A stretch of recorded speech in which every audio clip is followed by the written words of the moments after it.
क्या पढ़ेंगे? ओनली 2.2। इसलिए हम लोग 3 प्रश्न लगा चुके थे। आज हम लोग आगे लगाएंगे चौथा नंबर सवाल। क्या है? 4u² plus 8u। हमको निकालना क्या है?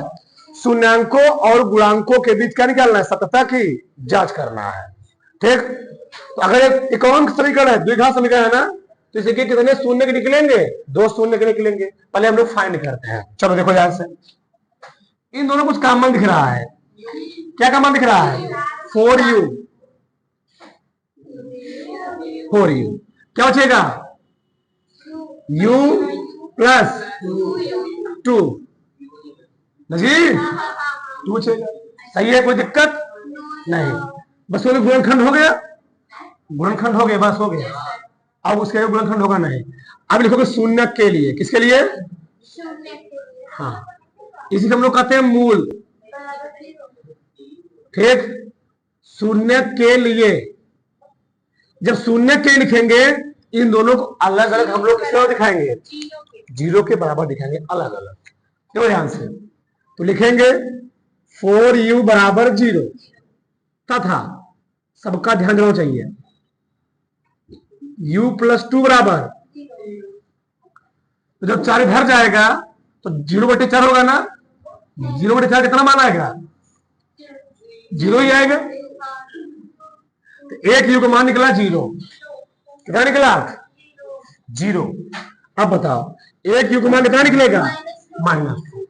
शून्य कितना कितना निकल गए? 0 और -2।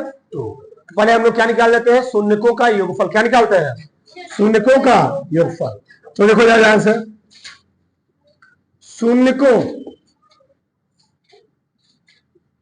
शून्यकों का योगफल। ठीक।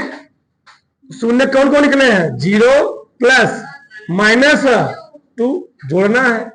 0 -2 जोड़ो कितना का जी? -2 ही आएगा ना। हाँ, शून्यकों का गुणनफल। जहां ना समझ में बैठे बताना, बोलना फटाक से समझाया जाए। शून्यकों का गुणनफल, गुणनफल बताओ। गुणा करेंगे ना तो 0 गुणे कितना? -2। 0 में -2 गुणा करना कितना आएगा? 0 आएगा। ठीक। 0 में कितना बड़ी अंक होगा, हम गुणा करते हैं, मल्टीप्लाई करते कितना आता है? 0 ही आएगा। हाँ बताओ। तो जब 4u है, 4u बराबर 0 है, तो 0 4 जाएगा, 0/4 हो जाएगा ना। 0 में 4 भागो कितना आएगा? 0 तो आएगा। बात वही है। नहीं समझ में क्या? किसी कोई प्रॉब्लम? चलो, शून्य का योगफल और गुणनफल निकाल लिया। आपको निकालना है गुणांकों का योगफल और गुणनफल। चलो फिर मैं लिखते हैं इसको। 4u² plus 8u। इसकी तुलना हम किससे करेंगे? द्विघात समीकरण की तुलना, की तुलना द्विघात समीकरण, द्विघात समीकरण किससे? ax² प्लस bx प्लस बराबर से करने पर तुलना पर लिख चुके। ठीक। अब देखो यहां पर तो समझो, बताओ a का मान कितना है? a का मान 4। b का मान कितना है? 8। c का मान 0 है। c का मान कितना है? 0। बस अब आप निकाल सकते हो। गुणांकों का योगफल और गुणनफल दोनों जानते हो। हम लिखते हैं गुणांकों का योगफल। कुछ नहीं करना है, बस प्रैक्टिस करना है। गुणांकों समझने में ध्यान लगाओ, बस सब समझ में आएगा। हंसोगे नहीं, कुछ नहीं समझ में आने वाला है। मैं जितने कंसंट्रेट होकर समझोगे उतने मजा आएगा। और दांत निकालोगे, हंसो, कुछ नहीं समझ में आने वाला है। ध्यान रहे चीज। ठीक। गुणांकों का योगफल, गुणांकों का योगफल। अभी मैं पूछूंगा तो लोग फार्मूला नहीं मालूम होगा। ठीक। क्या होता है? अल्फा प्लस बराबर क्या फार्मूला होता था भाई? b/c माइनस b/a होता है। बी कितना है 8, ए कितना है 4, ठीक। कितना आ जाएगा 4 दूनी -2, एक मिला आ गया। अब निकाल लेते हैं गुणांकों का गुणनफल। गुणांकों का गुणनफल, गुणांकों गुणनफल। चलो अल्फा इंटू फार्मूला क्या होता है सी बटे ए। सी कितना है ए कितना है 4। किसी भी संख्या में अगर हम अंक से भाग देते हैं, अगर जीरो में किसी अंक से भाग देते कितना आता है 0। देखो इधर शून्यकों का योगफल कितना आया था -2। अब गुणांकों का योगफल कितना आया, गुणांकों शून्यकों का गुणनफल कितना आया था 0, और गुणांकों का गुणनफल भी कितना आया 0। दोनों बराबर है ना। इससे निष्कर्ष निकलता है कि शून्यकों के योगफल और गुणनफल गुणांकों के योगफल गुणनफल के बराबर है, अतः क्या है सत्य है। लिख सकते हो। हाँ अगर बराबर नहीं होगा तो गलत होगा, ये लिखना पड़ेगा लास्ट में। इससे निष्कर्ष निकलता है कि इससे निष्कर्ष निकलता है कि शून्यकों का योगफल और गुणनफल, शून्यकों का योगफल और क्या और गुणनफल, ठीक। गुणांकों के योगफल और गुणनफल क्या है,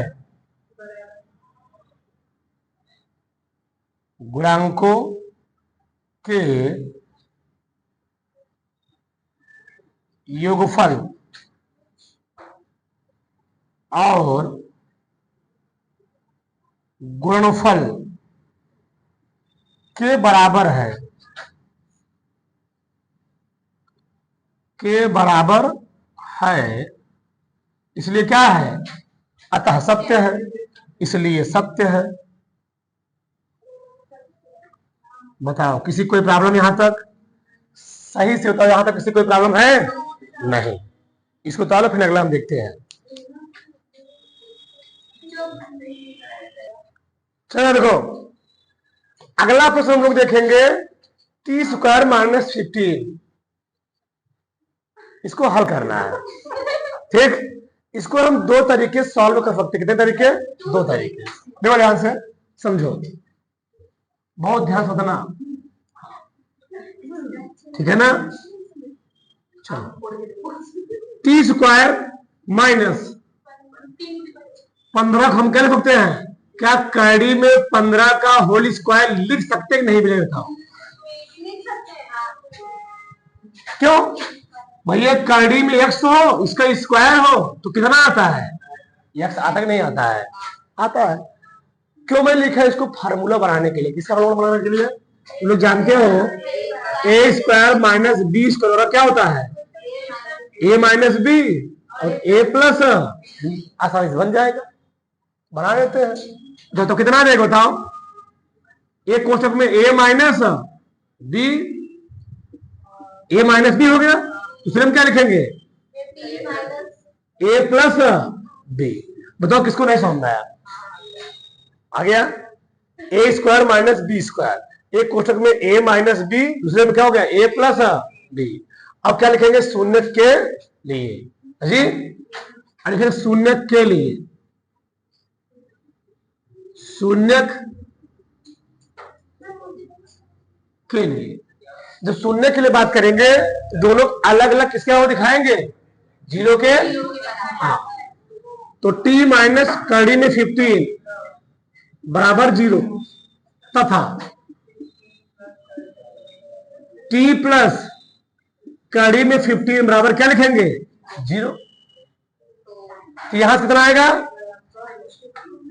t बराबर कड़ी में 15, यहां से कितना आ जाएगा t बराबर माइनस कड़ी में 15। सही है, यहां तक किसी कोई दिक्कत नहीं। चलो अब निकालेंगे शून्यकों का योगफल, और क्या निकालेंगे, आ रहा है ना। आना चाहिए। शून्यकों का योगफल, मैथ उसी को आता है जो घर पर प्रैक्टिस करता है, मैथ रटने से नहीं आता है। तुम जितना ज्यादा प्रैक्टिस करोगे, अभ्यास करोगे, अपने दोस्तों को बताओगे, उतने तुमको मैथ आएगा। ठीक, हाँ, क्लास में बैठो, अपने दोस्तों को सवाल बताओ, हमको उसे कोई पूछ रहा है उसको बताओ, बताने से क्या होता है, बहुत ज्यादा आता है।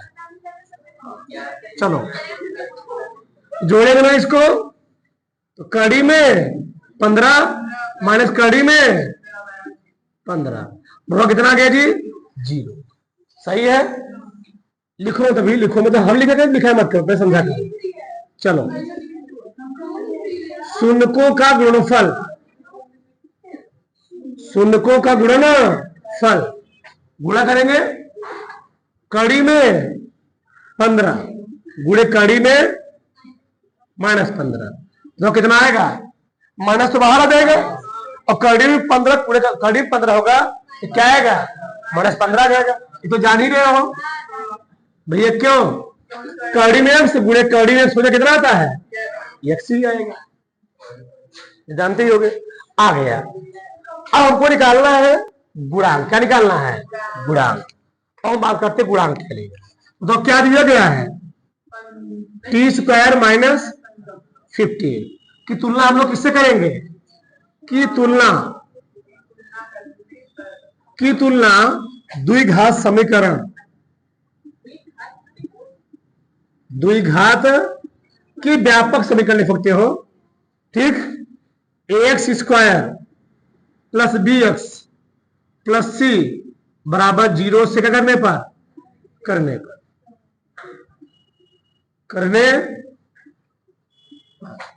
सही ना।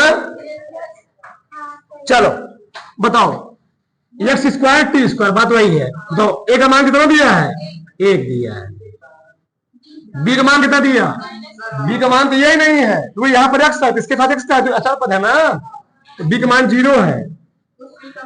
हाँ, ac का मान है, ac का मान है। भैया c क्या होता है जी, जो अचल पद अकेले हो, b क्या होता है जिसके साथ x लगा हो, तो c कितना है, c है -15, ये निकाला। अब निकाल लो गुणांकों का योगफल और गुणांकों का गुणनफल। यहां तक किसी कोई समस्या है, नहीं। चलो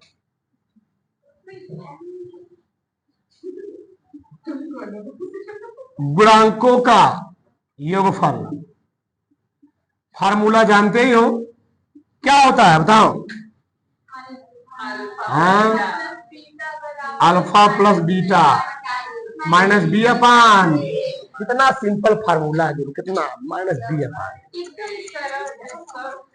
लज्जा आ रही, शर्म आ रहा है। 0/, ए का मान कितना है, ए कितना आएगा, 0।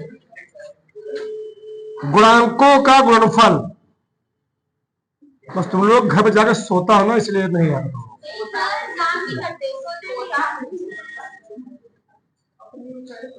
चलो सही है, c/e, c कितना है, a कितना है, कितना आ गया, आंख फाड़ लो, देखो ध्यान से, सुनो, शून्यकों का योगफल कितना है, 0, गुणांकों का योगफल कितना है, 0, बराबर है ना। शून्यकों का योगफल कितना है, -15, और गुणांकों का योगफल कितना है, -15, बराबर है ना। ठीक, बस ये घुमा दो ऐसे, ये लिख देना, क्या लिखोगे, ये लिख दोगे। इससे निष्कर्ष निकलता है कि शून्यकों के योगफल और गुणनफल क्या है, गुणांकों के योगफल गुणनफल के बराबर है, अतः क्या है, सत्य है। हाँ, ये लाइन लिखना बहुत जरूरी है लास्ट में, उतार लो फटाक से।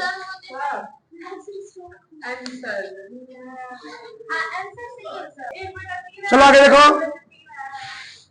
बताओ 6वां नंबर प्रश्न क्या है, बोलो सब लोग, क्या प्रश्न है, बोलो। 3x² -4, सही है ना। इसको हमको करना है गुणनखंड, तो 3 गुणे 4, 4 3 12, वही -12 मान लो। इस x को ऐसे तोड़ना है, गुणा करने 12 है, जोड़ने घटाने में -x आए, तो मैं क्या लिखूं बताओ? 3x स्क्वायर -4x और प्लस 3x -4 हो गया। मतलब कॉमन क्या दोनों में? x कॉमन है, क्या बचेगा? 3x -4। इन दोनों में क्या कॉमन है? कुछ नहीं कॉमन है। जब कुछ नहीं कॉमन तो आप प्लस एक कॉमन मान लेंगे, 3x -4। अब बताओ दोनों में क्या कॉमन है? दोनों में क्या कॉमन है? 3x -4। तो क्या आ जाएगा बताओ? x +1 आ जाएगा। अब देखो शून्य के लिए, ठीक? बताओ, देखो ध्यान से, तो 3x -4 बराबर क्या हो गया? 0, तथा x +1 बराबर क्या हो गया? 0। यहां क्या मिल जाएगा हमें? यहां क्या मिलेगा? 3x बराबर 4 हो गया। x बराबर कितना आ गया? 4/3 आ गया। अब शून्य को योगफल, शून्य हमको 2 मिले, 4/3 प्लस है, चलो मैं बल देता हूं, 1/3, तो कितना देगा? 4/3 -1, 3 का नाम 3, 4 में 3 कितना आएगा? 1/3। घर पर प्रैक्टिस करोगे तब सवाल आएगा, हम यहाँ पूरा बता देंगे नहीं समझ में आएगा। चलो आगे देखो, 4/3 गुणे -1 कितना आएगा? -4/3, वही आ जाएगा। तुलना करेंगे, 3x स्क्वायर -x -4 की तुलना द्विघात समीकरण से करने पर तो a कितना है? 3, b कितना है? -1 और c कितना है? -4। अब निकाले गुणांकों के फार्मूला क्या होता है? -b/a। b कितना है? a कितना है? 3, माइनस क्या हो जाएगा? 1/1 मिला गया। c/a, c कितना है? -4, a कितना है? 3, -4/3। बताओ शून्यकों के योगफल कितना है? 1/3। गुणांकों के योगफल 1/3 है कि नहीं है? है। गुणांक शून्यकों का योगफल कितना है? -4/3। क्या गुणांकों का गुणनफल -4/3 है? दोनों बराबर लिख देना लास्ट में। इससे निष्कर्ष निकलता है कि शून्यकों का योगफल और गुणनफल गुणांकों के योगफल गुणनफल के बराबर है, अतः क्या है? सत्य है। बस